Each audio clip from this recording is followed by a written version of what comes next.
I'm E.G. Marshall. Welcome to the world of mystery, to the world of terrifying imagination. The story you are about to hear is called Lost Dog.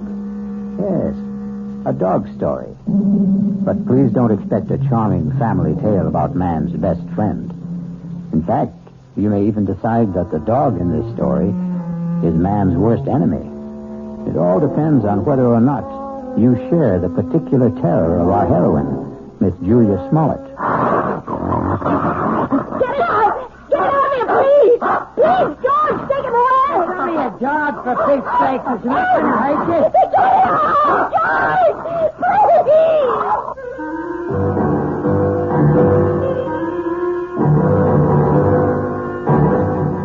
Our mystery drama, Lost Dog, was written especially for the Mystery Theater by Henry Slesar and stars Kim Hunter. It is sponsored in part by the Kellogg Company, makers of Kellogg's Special K cereal. I'll return shortly with Act One.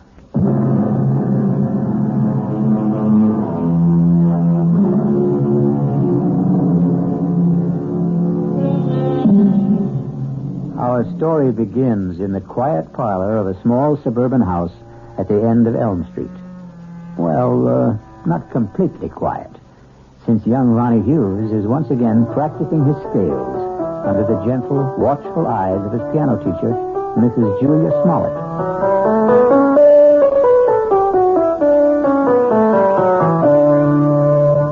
Well, that was very good, Ronnie. It was much better than last time. I still wish we could skip this scale stuff, Mrs. Smollett. I mean, I'm not saying that I'm ready to play concertos yet, but just the same... Why does it bother you so much, Ronnie? Well, playing scales makes me feel like a little kid, I guess. Oh, that's silly. All the finest pianists had to learn their scales before they could play any composition. I guess it's my fault for starting to learn to play so late in life. Ronnie, 19 years old isn't very late in life. I'm 20, Mrs. Smollett. Are you? Already? Oh, now, that don't tell me you've been coming here a full year. No, just about 4 months. But my birthday was last week. It was on Thursday. You weren't well last Thursday. Oh, yes, that's right. You still don't look well. Listen, why don't we see how well you know the chromatics? Your cheek, it's swollen. It's still swollen. Does it hurt? No, it doesn't hurt at all. It was silly of me to stumble and fall that way. I know that your husband hit you, Mrs. Smollett. Now, that's a very silly thing to say. You can't tell me it isn't the truth. I remember the first time he did it. At least the first time I knew anything about it. Now, I'm going to have to put a stop to this. Yes. I wish you would. I wish you'd call the police or something the next time it happens. Now, listen to me, young man. You've been listening to a lot of foolish town gossip. Then tell me it isn't true. What I'm telling you is that it isn't any of your business. Yeah, I guess that's right. It's none of my business. I should never open my big mouth. I'll just keep it shut from now on. Ronnie. Yeah? All right. My husband and I had a quarrel. He was drunk, wasn't he? George is in a very difficult occupation. The competition is very keen, and, well, the people he has to deal with aren't always very gentle. I don't know anything about the trucking business, Mrs. Smollett. I just hate the idea of anybody hurting you. That's all. I just can't understand why he'd do such a thing. What did you do to him? Well, if you must know, Ronnie, I won't allow him to have a dog. You what? It sounds silly, doesn't it? And you're right, it is. It's silly on my part. But I'm absolutely terrified of dogs. And unfortunately, my husband wants one. He wants one very much. And that's why he hit you? Well, the argument goes back a very long ways, almost since George and I were married 7 years ago. Well, it wasn't much of a problem when we lived in the city. George didn't have his trucking company then. He was just a driver. But when he got the chance to buy into a firm out here, well, we bought this house. And I guess having a house in the country made George think about dogs and things. But I just don't see what's so important about it. Well, some things become important in marriage. Oh, now, just look what all this talk has done to the time. It's after 6:30. My husband's going to be home in half an hour, and I haven't even started dinner. Will he beat you for that, too? Ronnie, if you keep talking this way, well, I just don't think it would be wise to continue giving you lessons. You don't mean that. I'll see you on Thursday, Ronnie. Yeah. Sure. Bye, Mrs. Smollett. Goodbye, Ronnie. And happy birthday, Ronnie.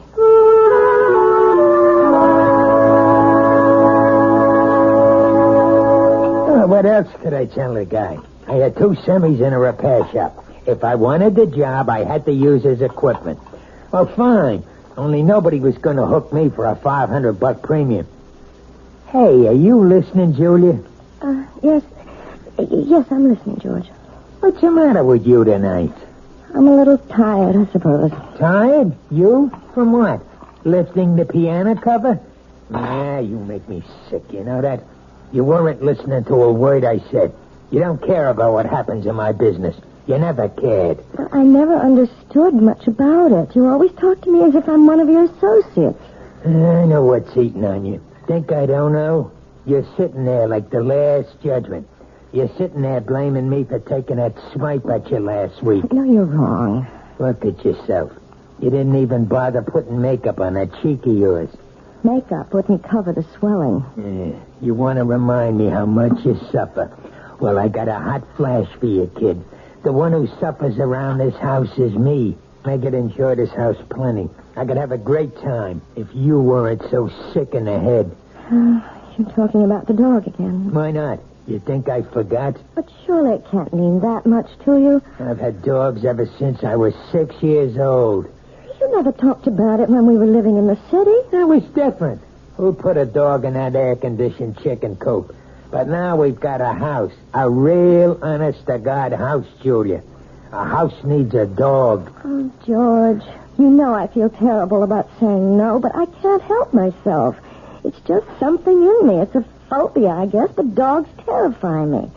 Even small dogs, tiny, harmless little dogs. I go to pieces when one comes near me. That's all in your mind. Yes, but isn't that enough? No, not for me it isn't. Can't you understand that it's like a sickness, like a disease? Okay, so if it's like a disease, how come you never got cured? How come you never saw a doctor about it? A doctor? Yeah, that's right. You're telling me you're sick? We'll just find out. Well, where are you going? I'm going to get you an appointment, a doctor's appointment. I'm calling Dr. McCann right now. At this hour? I'll call him at home and make an appointment for tomorrow. We're going to settle this thing once and for all.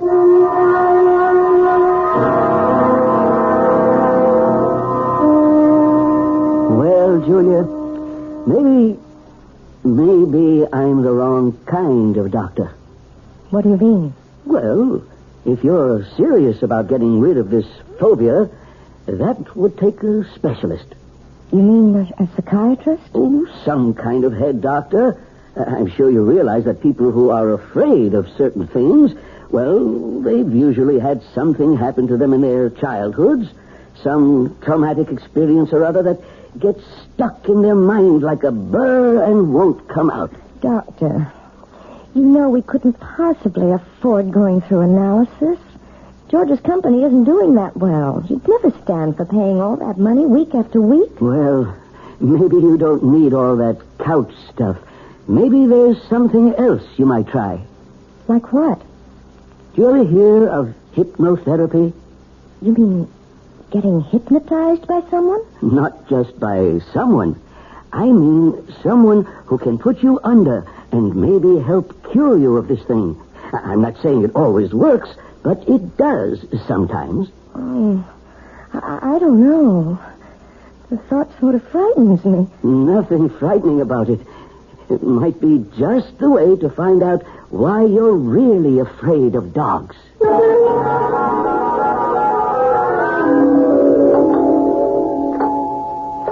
What a minute. it.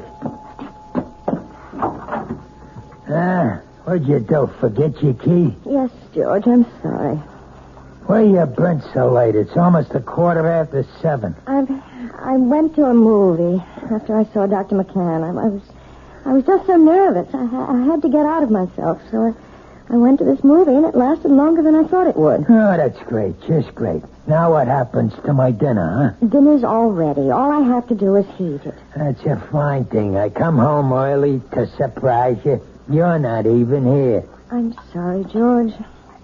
Oh, do you think you should have more to drink now? I mean, it won't take me more than 10 minutes to get dinner on the table. Never mind how much I drink. Besides, I'm in no hurry for dinner. I want to know what the doctor said. Well, it's just as I told you, George. There's nothing Dr. McCann can do for me. It's not something that can be cured with a pill. There's gotta be some way. Well, he suggested that maybe a different kind of doctor, a hypnotherapist. A what? Someone who hypnotizes you, who tries to make you go back into your past. Sounds like a lot of junk to me. Well, it might do some good. I really don't know. I'll tell you what would do some good. A little direct action. That's what you need.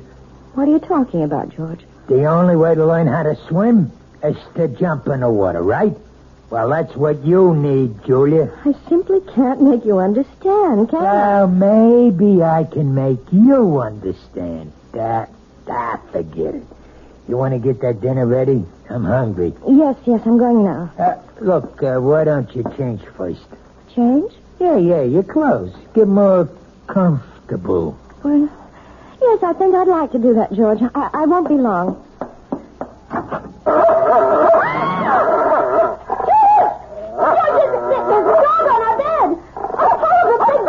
Take it easy. That's my surprise. That's it. Tell her. Please, George, take him away. It's only a dog, for Pete's sake. He's not going to hurt you. Get it out, George!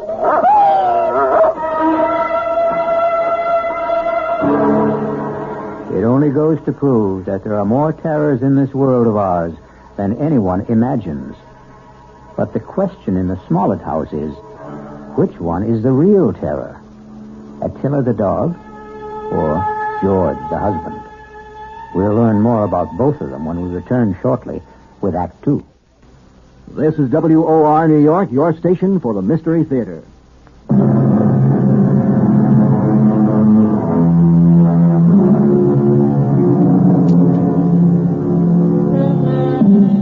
Now let's return to the plight of Mrs. Julia Smollett, the woman whose nightmares take the shape of a barking dog. How long do you want me to board the animal, Mr. Smollett? I don't know. Until that wife of mine gets her head on straight, I guess. Beg your pardon? My wife doesn't like dogs.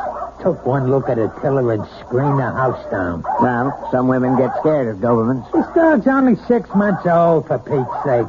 Practically a puppy. Can you board my dog until my wife gets through with her treatment? Treatment? I don't think I understand. Just give me a straight answer. Oh, yes, sir. Certainly. We'll take the dog for as long as you like. We'll see how long that is.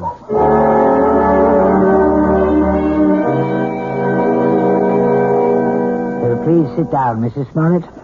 Thank you. Right here, Mr. Smollett. Yeah, thanks. You both seem a little nervous. I'm sorry, Dr. Froelich, but I suppose I am. I know. Dr. McCann explained to me.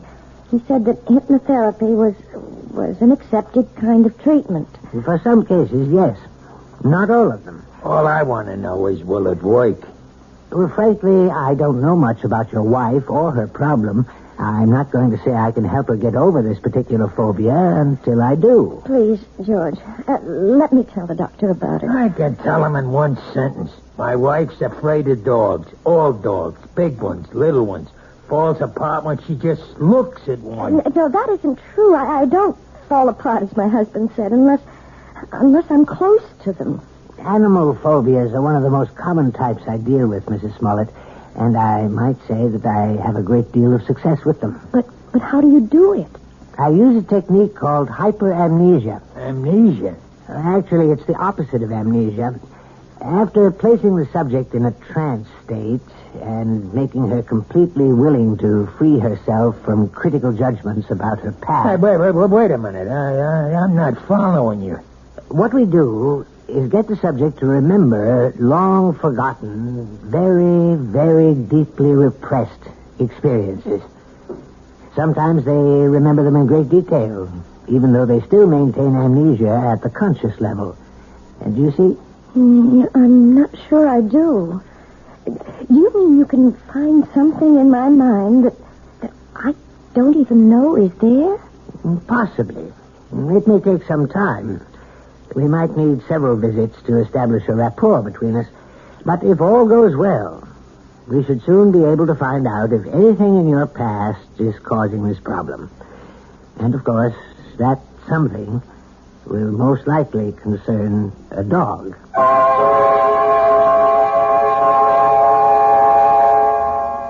That wasn't one of Hank's longest passes, but it was a bullet right at Joe Flax, deep in enemy territory. George? 3 minutes left in the half. You home already? Whether or not the Raiders will try to go all the way. Well, what happened? How'd it go at Folix? It was all very strange. Oh, come on, let's hear it. Did he get you hypnotized or didn't he? Look, I just want to hang my coat up. Look, I'm missing a big game just because I want to hear. You might as well turn it on again, George, because all that Dr. Froelich did was what he called the first stages. What does that mean? I mean, well, he put me under all right. There wasn't any problem about that. Yeah, I figured that. Tell me what he said about the dog. He didn't say anything, George. Oh, what do you mean? Just that. He didn't start talking about my problem. That's going to have to wait until I'm more receptive. What's he trying to do? Keep stringing you along until he bleeds me dry? Those visits cost $50 each, you know that? I know it's expensive, but you're the one who insisted that I go. $50 a week plus kennel charges. A couple of months of that, and I'll be hocking half of my trucks.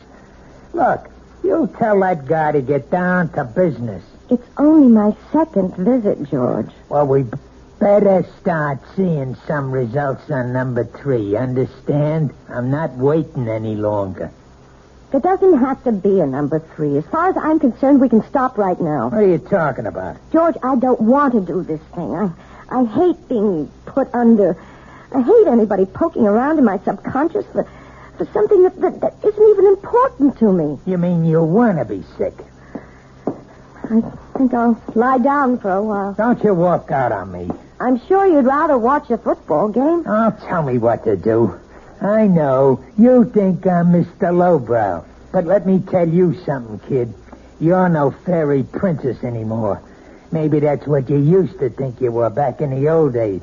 But the only fairy around this house is that piano student of yours. I don't like to talk to you when you're like this. That's what you always say when I'm drinking. Well, I'm not drinking now.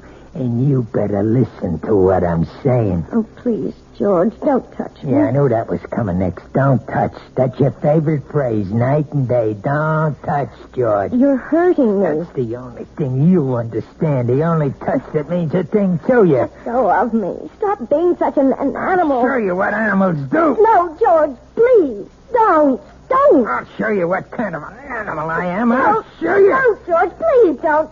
Please.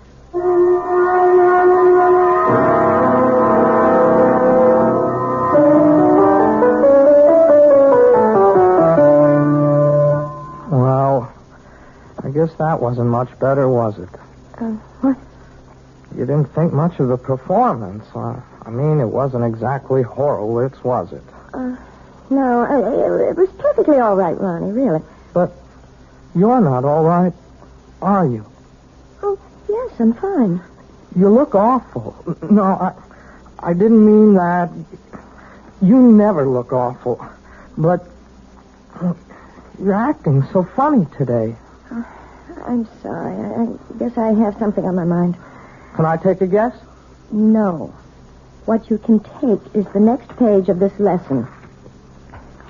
Listen, Mrs. Smoke. Look. Can I call you Julia? Oh, really, Ronnie? I know. You're going to give me all that stuff about teacher-student relationship. Only I'm sick of calling you Mrs. Smollett. I hate it. I hate it because it's his name. Ronnie. No. You're the most important thing in my whole life. Please, Ronnie. I don't want you to say things like that. They're not true, and they're just making it impossible for me to teach you. You know how I feel about you. I'm sure you do. You're just too smart not to have seen it. I know that you're 20 years old. Is that why you don't want me to talk about it? Because I'm younger than you are? It's flattering that you feel that way, Ronnie, but I know it's just a little crush you have.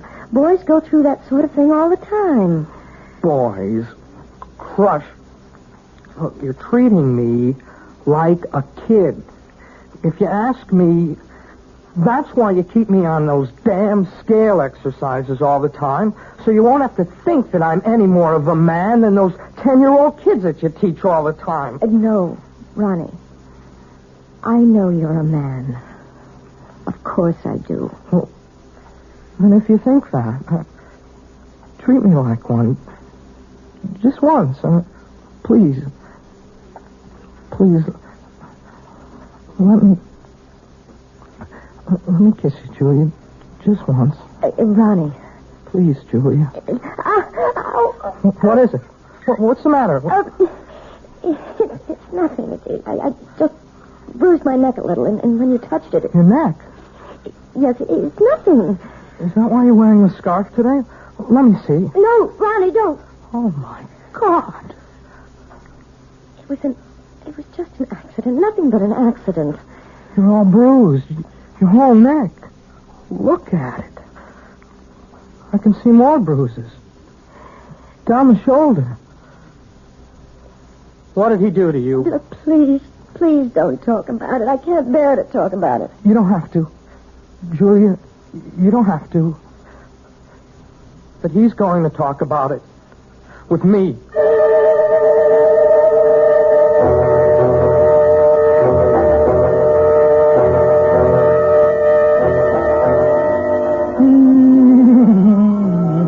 Hannah, sit down, will you? Doesn't that bring back memories? Hey, Julia. What? That song. We used to dance to it, remember? In the girl room, first year we were married. Hey, you want a drink? No, thanks. You're drinking enough for both of us. Makes me feel good. Yes, I know. I should think about wives. They ought to do what their husbands do. A man needs a pal, not just a wife. I'm sorry that I'm not a pal, George. That's why I need a dog, you understand? A man's got to have a friend. Somebody who understands him, you see? You really think that dog, what's his name, would understand you? His name's Attila. Attila. That's an awful name for a dog. A frightening name. Everything scares you, even names. Oh, who the heck is that? I don't know. Hello, Mr. Smollett. Hey, what is this? Since when do you give piano lessons at night, Julia? Ronnie, what are you doing here? I didn't come for a lesson. I came to talk to Mr. Smollett. You want to talk to me? About what? May I please come in, sir? Yeah, sure. Come on, Sonny. Ronnie, you shouldn't have come here. I won't stay long. I just want to say something to your husband. Sure, kid. Go ahead. I wanted to say that I know what you're doing to Julia.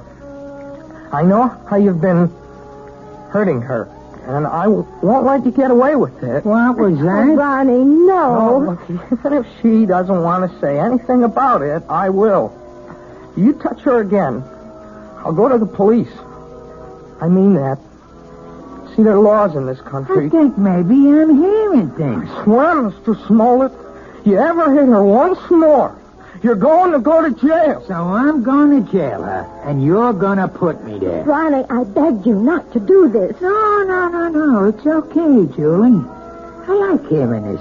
I mean, I want to know what the younger generation is thinking. You don't want me to hit my wife anymore, is that it? That's it.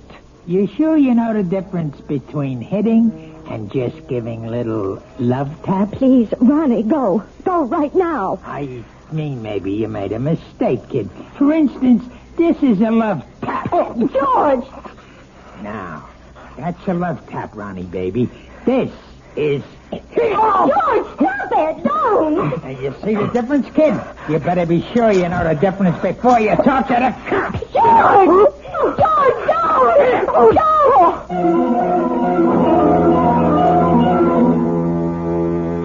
Yes, it's sad to realize that all men who love dogs aren't necessarily lovable themselves. But obviously George Smollett is a man who believes that brute force trains people as well as animals.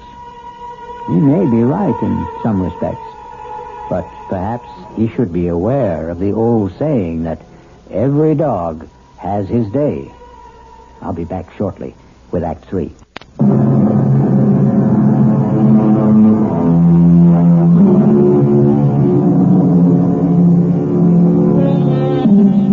An important day has arrived in the life of Julia Smollett and her husband George, because Julia is on her way to the offices of Dr. Froelich, who has promised that this is the day which may bring her back to the forgotten days of her past, perhaps to the very day when she equated the word terror with the friendly eyes and wagging tail of man's best friend.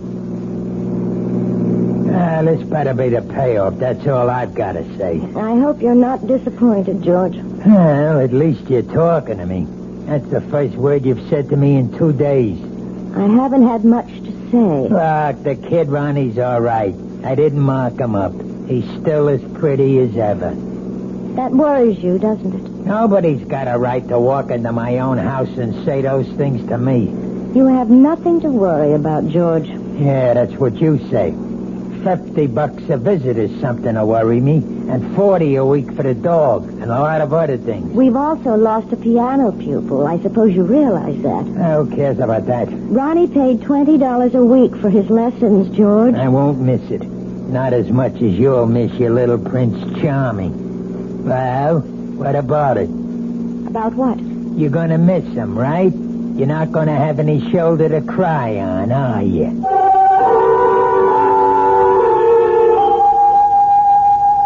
I think I'd better explain exactly what I plan, Mrs. Smollett. We're going to try something called age regression. Age regression? It sounds as if you're going to make me younger. That's almost exactly what we'll try to do. Well, if you can, Doctor, you'll have every woman in America on your doorstep. All I'm going to do is attempt to take your mind back into your own past. I'm going to see if you can relive some of your earlier years. You mean that I might actually remember things from my early childhood? I'm hoping that you'll recall one particular thing. The thing which you've been concealing from your adult self for a very long time. It's rather frightening, isn't it? No, you mustn't fear knowledge, especially self-knowledge. Now, we'll just draw the window shade and we'll get started.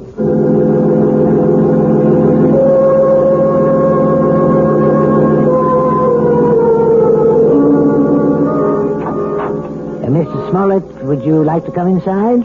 Me? You mean you're all through so fast? No, we're not through, but your wife is in a deep trance, and I thought you might want to be here when we begin the age regression attempt. Well, sure, if you want me in there.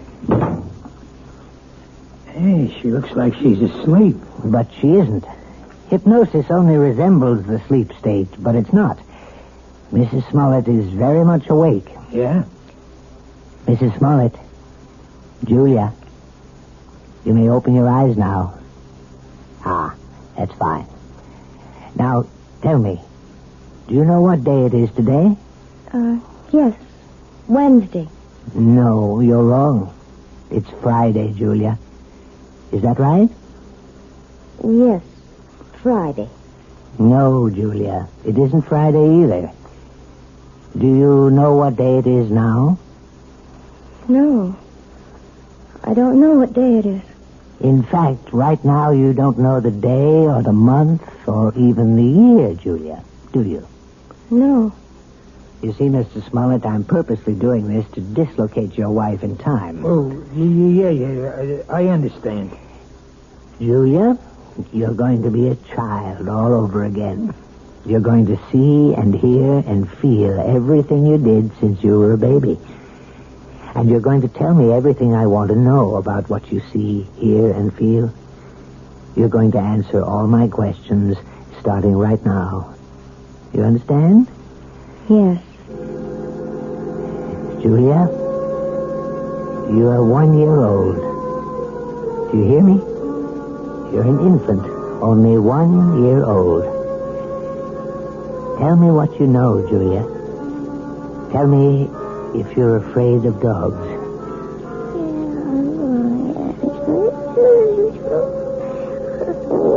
Oh, my God. You sound like a happy baby to me, Julia. I don't think you had any fear of animals when you were a little baby. Did you? Now you're 2 years old, Julia. You can probably say a few words now. Are you afraid of dogs? No. And now you're 3, Julia. You're growing up very quickly. Now you're a big 3-year-old girl. And are you afraid of dogs now, Julia? No. I'm not afraid of Bow Wow. You're 4 years old now, Julia. Tell me if you're afraid of dogs now. It's all right to shake your head as long as you tell me, Julia. Now you're 5. 5 years old. What? Still not afraid of dogs? No, I'm not afraid. Now you're 6, Julia. 6. This can go on forever. Please, Mr. Smollett. Not afraid at 6, Julia? Then let's be 7 years old. You're 7 years old. Still not afraid, are you? Now, what about 8? You're an 8-year-old girl now. Topper. What was that? Topper. Poor Topper. What's she saying? Julia, who is Topper? Is Topper a dog? Topper's my dog. Where is Topper now, Julia? Topper's dead. They put Topper away. They killed him, and it's all my fault. It's all my fault. What's your fault? What did you do, Julia? No. It's his fault. It's Bobby's fault. Who's he, Julia? Is Bobby a friend of yours? I hate him. He teases me all the time. I'm glad I did it. I'm glad. Only don't kill Topper, please. Please don't kill my dog. Does all this mean something? Yes, it means a great deal, Mr. Smollett. Julia, now please listen. I want you to tell me all about Bobby and Topper. Bobby lives next door. He's 10. He teases me. He pulls my hair. He tore my dress. He put mud in my shoes, and he hit Topper with a rock. Mommy! What happened, Julia? Why are you calling your mother? What's happened to Bobby? He's killed him. He killed him. Who? I warned him. I told him what I would do. I told him. Was it Bobby you warned? Sick him, Topper. Kill him. Oh, my God. Quiet. Julia, listen to me. I want you to explain everything to me very clearly. Did you tell your dog to hurt Bobby? Yes. Did he hurt Bobby? Did Topper kill him? No, he hurt Bobby. He didn't kill him. He hurt Bobby in the neck, but they killed Topper. They killed my dog. And it's my fault. It's my fault. Well, I think we found the lost dog.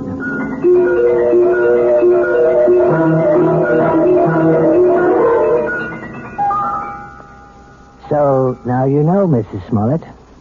Now you may be able to understand. It was this one incident in your childhood, this one tragedy of your past innocence, which is responsible for your phobia. More than anything, you have a strong feeling of guilt. You blame yourself for what happened to little Bobby, when in all likelihood you were not in any way at fault. No, Dr. Froelich. You're wrong about that part. It was my fault. I remember it all now. You probably just wished that Topper would turn on the little boy, and you saw your wish become a reality. So you accused yourself of a crime. I didn't wish it. I told Topper what to do. I hated Bobby so much I wanted him to sink his teeth in that little boy's throat. Well, at least you've brought it all into the light, Mrs. Smollett.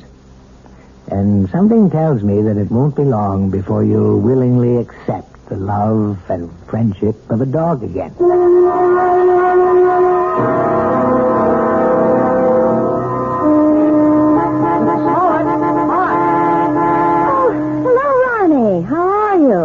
I'm okay, I guess. That looks like a brand new car you're driving. Oh, yeah, it is. My parents gave it to me for my birthday, but, well, it took a couple of months to get it here from the factory. Well, you see, I wanted a couple of special things done to it. It's very handsome, Ronnie. I'm sure you're enjoying it. Yeah, it's great. I guess you've been shopping, huh? Yes, I have been. Ronnie, maybe you'd like to come inside for a few minutes for some tea or something? I'm afraid I can't right now. See, I'm supposed to pick up Lisa at her house. Lisa? Yeah, Lisa Bryant. We, sort of going steady now. Yes, of course. Well, it was very nice running into you, Ronnie. Yes, it was. Hey, by the way, you're looking, you seem real fine these days, Mrs. Smollett. Yes, Ronnie. I'm really very fine. Now I've got to go inside. It's time to feed Attila. Who? Goodbye, Ronnie.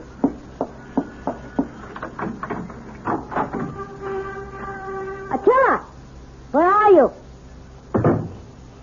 Attila? Here, boy. Oh, where's that animal? Oh, well, I suppose he's playing in the yard or something. Oh, or maybe he's in the bedroom. Attila? No, not in there. Oh, I see George's jacket's back from the cleaners. I hope they haven't taken all the smell out of it. No, they couldn't do that. Nothing will ever take the smell of George out of anything. Now to find that animal. Attila! Where are you? Attila? Are you here? Oh, there you are. Oh, for heaven's sake. Are you still tied up, you poor thing? Well, don't worry. I'll have you out of that in a minute. We can't have you tied up, can we, boy? We can't play our little game if you're tied up. Yes, that's a good dog. Good boy, Attila. Now, let's play our little game. See the jacket, Attila? See? Smell the jacket, boy. Go on, smell it. That's a good boy. Now, sick him, Attila. That's it. Sick him, Attila. Sick him.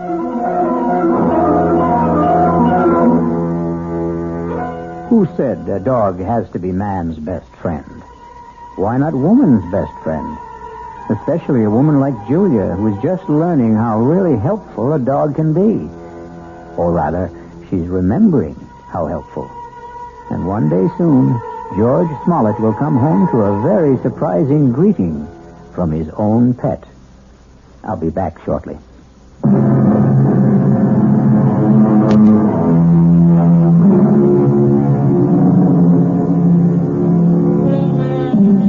We hope we haven't given you the impression that we don't love dogs. We love them very much, especially since dogs are descended from wolves. And the wolf is not only a fascinating creature, he also does something wonderful for all lovers of mystery stories. He makes this chilling sound. Our cast included Kim Hunter, George Matthews, Robert Dryden, Gil Mack, and Mandy Patinkin. The entire production was under the direction of Hyman Brown. Radio Mystery Theater was sponsored in part by Anheuser-Busch Incorporated, brewers of Budweiser. This is E.G. Marshall inviting you to return to our Mystery Theater for another adventure in the macabre. Until next time, pleasant dreams.